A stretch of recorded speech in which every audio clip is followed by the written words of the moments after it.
Hello, and welcome to VOD of Consciousness with Sientir. I'm Sientir, and as you might notice, we're not exactly anywhere near the Eye of the North areas. You can support me on Patreon at patreon.com/Sientir. That is because I want to start trying out this hammer. I spent some time buying a bunch of hammer skills, because I want to do a knockdown awe build, and that's going to be best on a hammer. I guess, theoretically, you could do some weird assassin stuff with it, too. But I don't have any hammer elite skills, and I want a hammer elite skill. And it turns out there's one that I can capture off of an enemy down this way. So we're going to do that, and then we're going to make our way to the Eye of the North areas. So that way we can journey from Olafstead towards Varajar Fells, if I remember the names of places correctly. I may or may not. But anyway, it looks like there's a boss just like right down in there, so it shouldn't take too long to get there. And I want to go get myself that and see how that goes. It also looks like there's going to be a bunch of hammer elites that I can capture along the way. So I might focus on doing that some.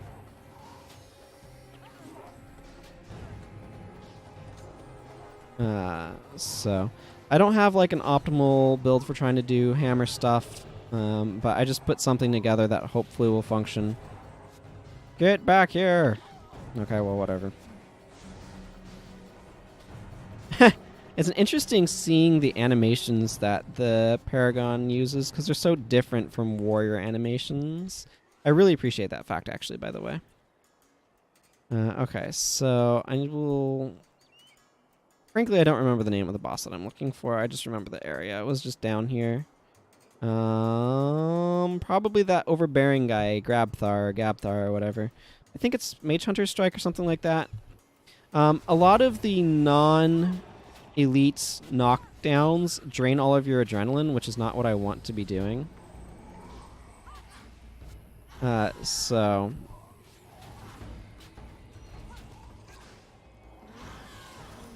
Needless to say, I'm seeking a different sort of... what is this? Like, these are both 4 adrenaline. Why is this one charge faster, like, consistently?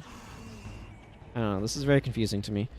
Anyway, I want to take out our Grabthar friend over here with a enormous hammer.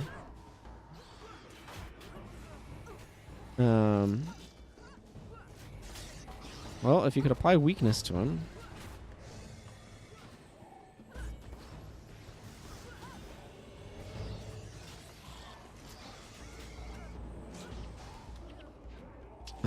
Okay, here's Grabthar. Counterblow doesn't, but it only works against attacking foes. So, yeah. It's somewhat limited in that regard. Staggering Blow is one of those skills that's best actually on a warrior primary, because warriors have strength, which gives them... great, had to block my knockdown. Warriors have strength, which gives them an innate ability to... it gives armor penetration per point of strength on attack skills. So attack skills that don't have any other major benefit do secretly have the text, has X% damage penetration. So that's useful to be aware of. But yeah, I want to run Hammer Awe, and for that I kind of need... yeah, so I'm gonna grab Mage Hunter Smash. You can see it knocks down the foe, and if they're under the effects of an enchantment, this attack cannot be blocked. So you might be like, oh, all it does is knock them down. Yes, and there's non-elite versions, Hammer Bash, which causes you to lose all adrenaline. And this one does plus damage, but it also makes you lose all adrenaline, but, you know, only costs 5. Counter Blow requires them to be attacking. This one knocks down, but it also drains all of your adrenaline. It hits an area of effect, but it only knocks down if they have a condition on them. So all of them are like conditional or drain all of your adrenaline or something. So I'm going to be running Counter Blow. And with that, I've done what I came down here for, so we're just going to use the Asuran gate to portal back up here, and then we'll go to Olafstead.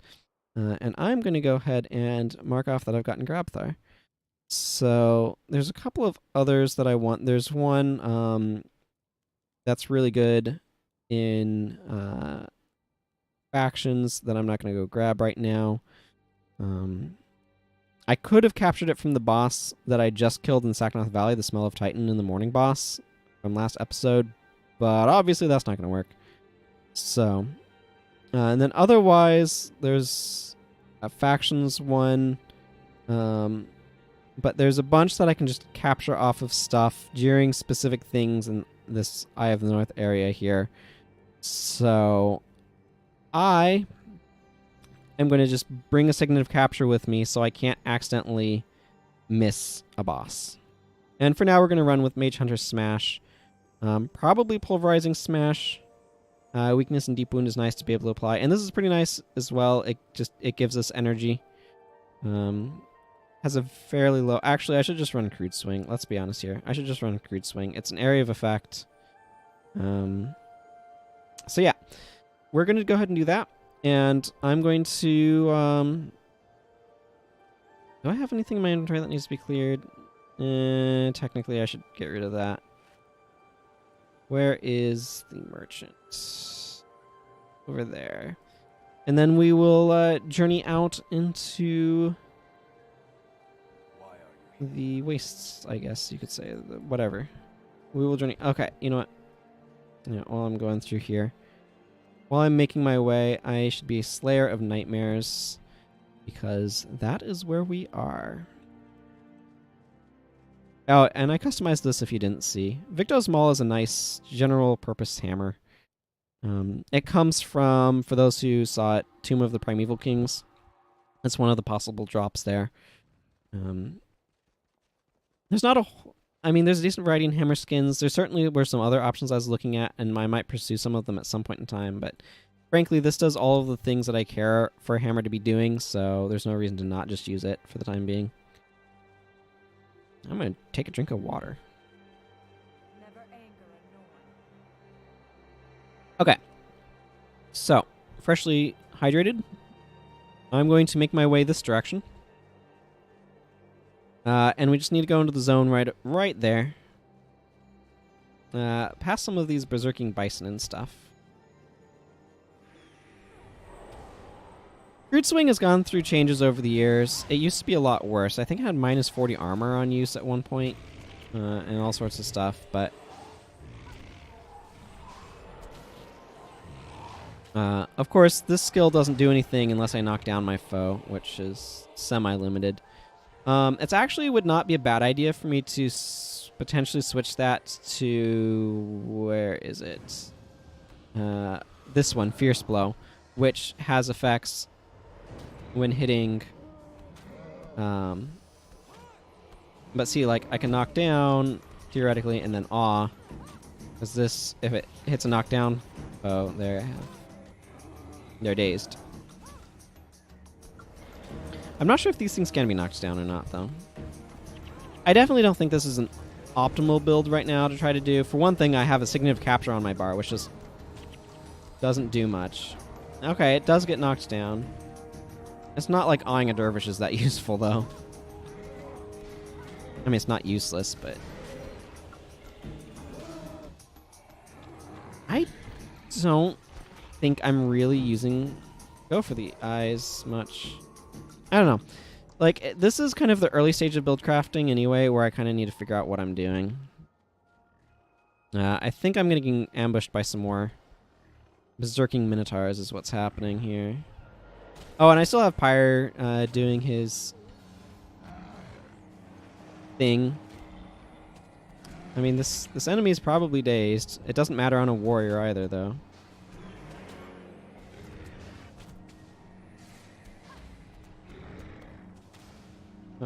Berserker Horn. That's kind of it. I'm going up this way because I want to talk to Inga. Up here. Just get a little bit of additional Norn rep points for defeating one of their dudes for whatever reason.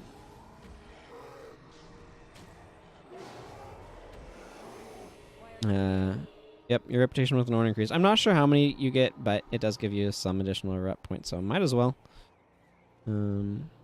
Dervishes actually have a really strong knockdown skill, now that I think about it, in the form of Reaper's Sweep. but I call that baggro when you aggro stuff that's behind you for like back aggro. If I had a quicker knockdown, I could knock this down and then awe it like right off the bat, but that's not what I have, so here we are. I wish I could set independent volume for battle music and non-battle music.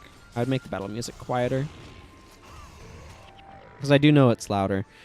Hopefully I've got volume and stuff set up with my voice well enough that it's not a problem, but that's something I'm aware of. I am going to get a thumbnail. Cool.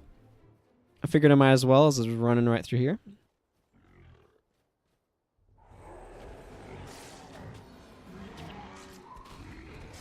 And now, aha, it is working. It is working. So, like, that does work, which is cool. There's actually another skill called Skullcrack, which is an interrupt that if it interrupts a spell, inflicts daze. I don't remember what attribute line it's in. I feel like it might be in strength. I don't have a warrior on me to check, because I don't have it unlocked on this character.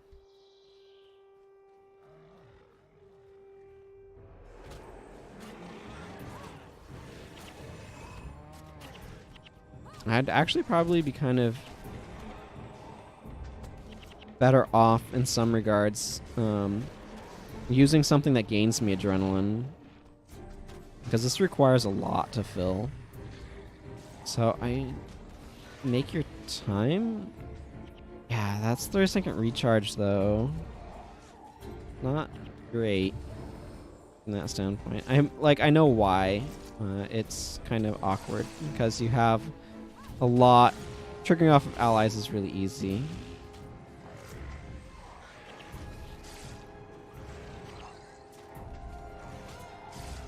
I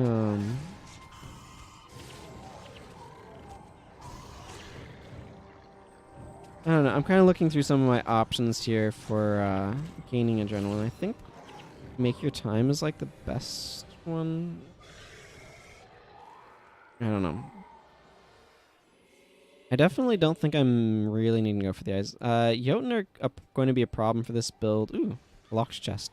Just because I am designed to deal, or to specifically be stronger against knockdown enemies, and Jotun are giant type enemies that can't be knocked down.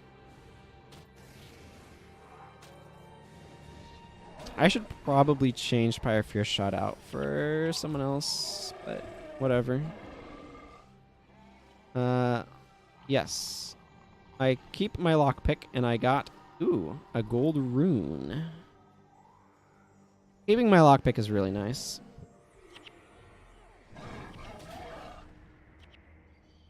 So obviously there are some deficiencies in this build compared to like my normal type thing.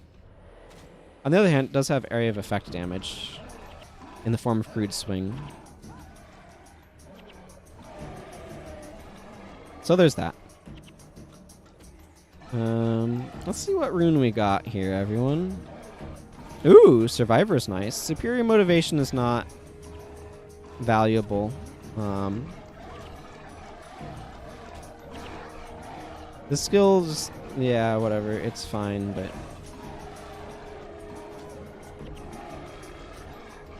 Man, this is not a build you want to bring against Jotun, is what I'm seeing here.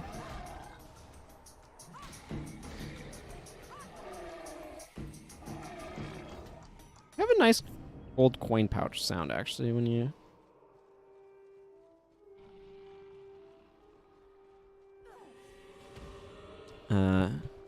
knock an enemy down.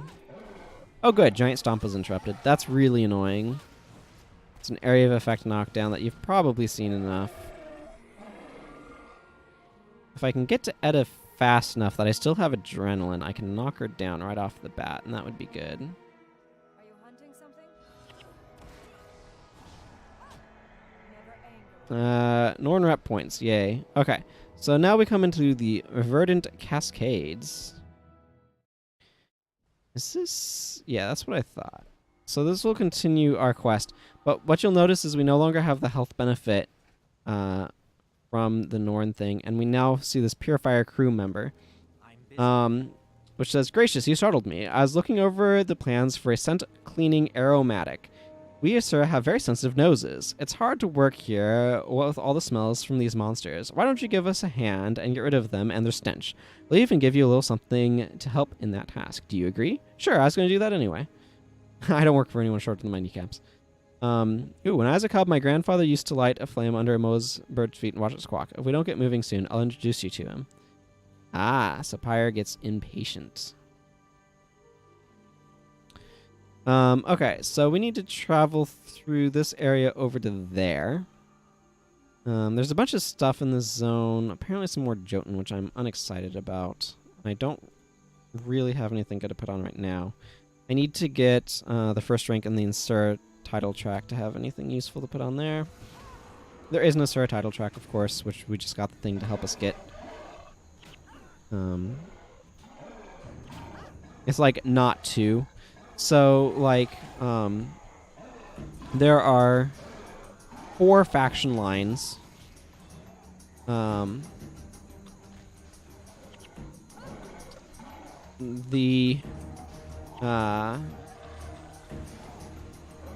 Where is it? So, the agent lines are the Vanguard rep points, so they're all something agent. And then there's the Slayer of, and so like Slayer of Giants, for example, would be the next rank in that. It's usual to get about level 3 kind of through story. Delver is the Dwarven rep point title track, and then all the way down here, the Asuran title track. So not too smelly, I'll get when I get to my first thing. So they're not too whatever. It's like not too smelly, not too dopey, and things like that.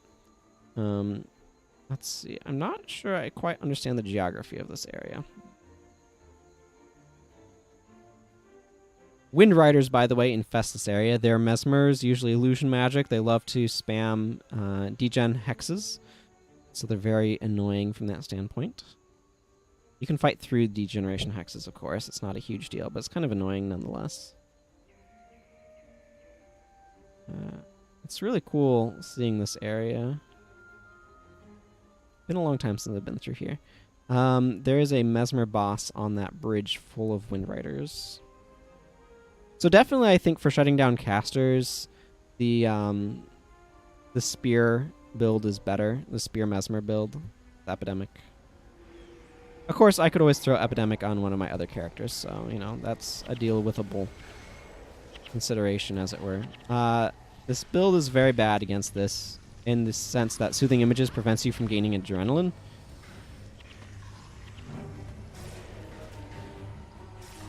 In the sense that Crude Swing gets through that, that's nice, but... And savage daggers, whatever makes the daggers savage, I don't know.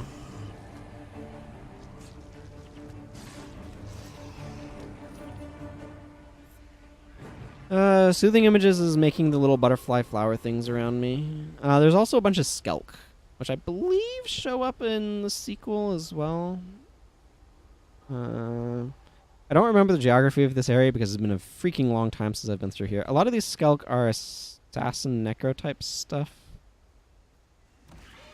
which is where they get some of their yeah, these are assassins with a bunch of shadow steps and things. It's where they get some of their behavior in Guild Wars 2 from.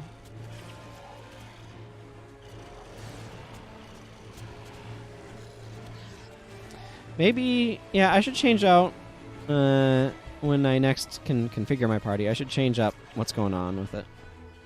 That could be fun.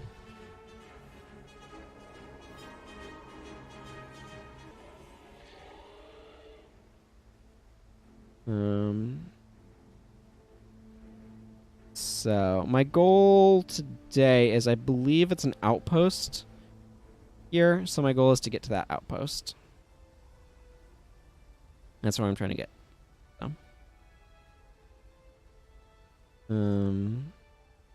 Yeah, so we just need to make our way through all these skelkin things.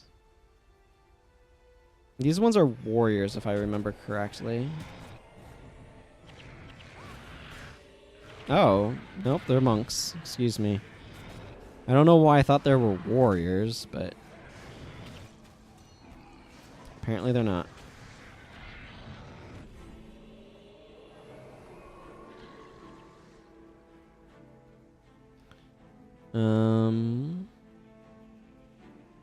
We need to go through that cave? I don't think we need to go through that cave. I don't know if going through that cave is the right path, but... These areas definitely have changed by the time Guild Wars 2 rolls around, though, let me tell you. Actually, we don't even know. We can't get up here in Guild Wars 2, I don't think. I think this is further north than Guild Wars 2 gets. Yeah, because, like, right here is Divinity's Reach. So... I don't know what happened to this area. I know I've got a Victo's Maul. Nice spike on the end. Getting almost there. Almost there.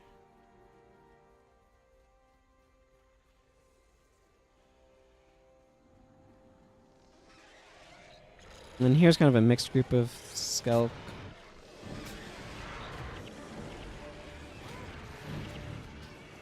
I've got shielding hands to reduce the damage and stuff. I was like, that's only doing 3? That seems too low.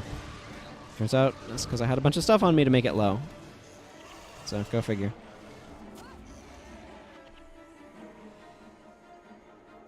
I should probably be running something to increase my attack speed. Hammers attack very slowly. I'm going to have to do some build crafting to figure out what I want to be doing build-wise on this. But anyway. Right, because I haven't done that. Okay. These flowers remind me a little bit of the flowers Sylvari grow for bombing stuff. Oh, Ulfar Leadfoot over here is a Norn that will challenge us to a foot race, if I remember correctly. And for this, you really want an increased move speed skill. I think you get something reasonable for it, but... Yeah, 20 enemies slain isn't enough to talk to them for anything. Umbral Grotto. Yes, this is the next outpost. So here we are in good old Umbral Grotto. And I guess what I will do, actually, because there should be something that I can finish extremely quickly up here, is I will talk to Chorus Deep Runner right here. This is a dwarf. And he wants something from us. Or he wants us to do something. He says, I don't care about kings and destroyers and the like. The question is, are you up to the challenge of finding the lost pieces of this treasure map? They have to be in the mountains somewhere, but I don't know where to look. Bring each map fragment to me, and we'll see if we can't solve this little puzzle, eh? So those pieces of the treasure map are as good as found. They are. They are, in fact, as good as... This is not going as quickly, as smoothly as I want. Found. I just have slowly collected them. And so I can say I found the top left, top right, bottom left, bottom right. The map is complete. Time to bathe in gold. Yeehaw.